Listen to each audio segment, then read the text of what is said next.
Emily exercised the other platform she has, the New York Times, with a holy crap bombshell on Brett Kavanaugh, and I hope you're buckled in for this, or it's just sincerely.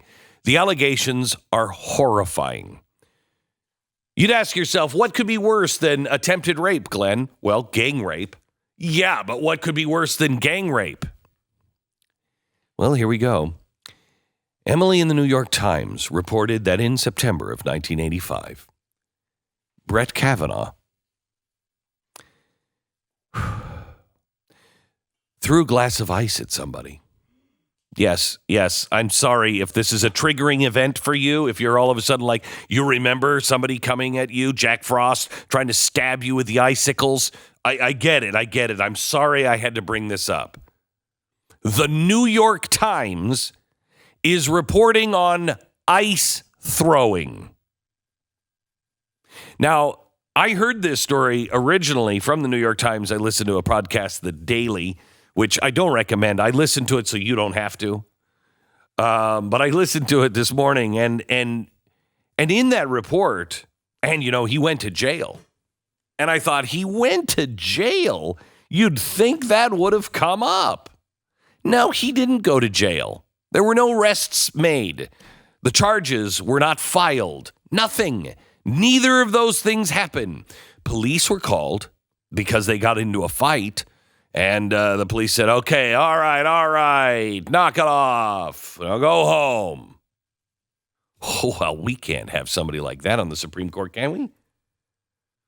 When he was in college, he was in a bar, and some guy said something to him, and he threw ice on him, and the police were called, and the police said, hey, knock it off, go home. I mean, what kind of madman, what kind of Jack the Ripper are we putting on the Supreme Court? Thank you, New York Times. This story does not live up to even the editorial standards of the New York Times. Someone threw ice in 1985. Really? God forbid you ever go to Philadelphia.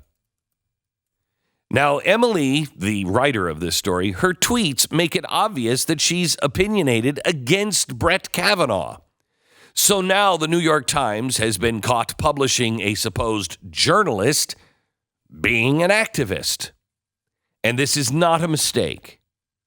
How did this story get through the editorial staff? Well, easy. I believe they're probably activists as well. They're activists, and this just goes to show his temperament. He might, somebody might come in and say, hey, I'm fighting for abortion in the court, and he might just take a glass of ice and throw it at that person. Get used to it, America. We have a full week of this as we get closer to the vote.